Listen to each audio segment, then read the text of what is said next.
What a whirlwind of events we have just witnessed on the world stage. Events that could reshape the very fabric of Middle Eastern geopolitics and US foreign policy for years to come.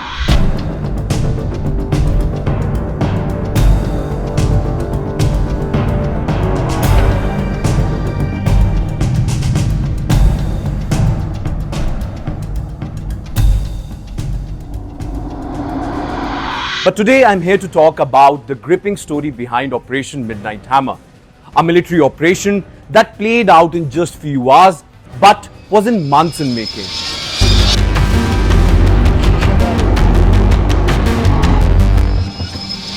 Imagine this. It's a Friday evening on 19th June at President Donald Trump's golf club in New Jersey. To the guests and onlookers, Trump seems relaxed, even cracking jokes with Sam Altman, the CEO of OpenAI, about artificial intelligence. But behind the scenes, history is about to be made. At that very moment, P-2 stealth bombers, each carrying 30,000-pound bunker blaster bombs, are preparing to take off from Missouri. Their mission? To strike three of Iran's most fortified nuclear sites, including Fordo and Natanz. This wasn't just another military exercise. Trump had authorized a set of airstrikes that could have profound ramifications for US national security and his own presidential legacy. The operation was so secretive that a separate set of planes was sent to the opposite directions as a decoy, all to throw off any potential leak or surveillance.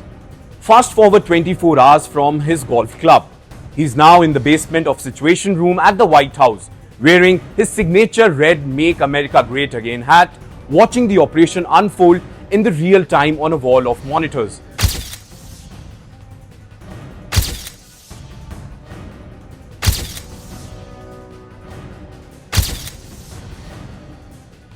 Just hours later, he addresses the nation, calling the strike a spectacular military success and warning Iran that any retaliation would be met with even greater force. But how did we get here?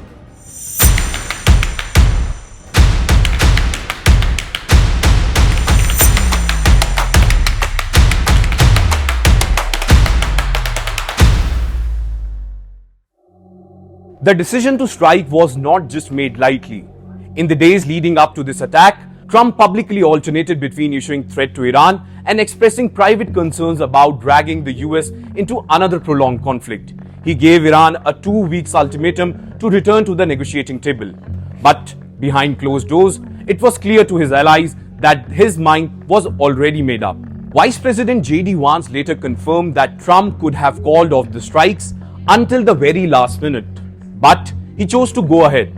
The administration went to extraordinary lengths to conceal their intentions, using diversion tactics and operational secrecy to keep their plans under wraps. The backdrop to this decision was months of escalating tensions. Back in April 2025, Trump had issued a 60-day ultimatum to Iran, demanding a new nuclear agreement. Simultaneously, he also urged Israeli Prime Minister Benjamin Netanyahu to call off the strikes, hoping to give diplomacy a chance. But as the deadline expired, Israel launched its own strikes against Iran's nuclear program, and the US was drawn even closer to direct involvement. Inside the Situation Room, Trump's advisor presented him with a wide range of military options. The president had two main concerns. First, that any US attack would be decisive in crippling Iran's nuclear facilities, and second, and most important, that it would not drag America into another endless war.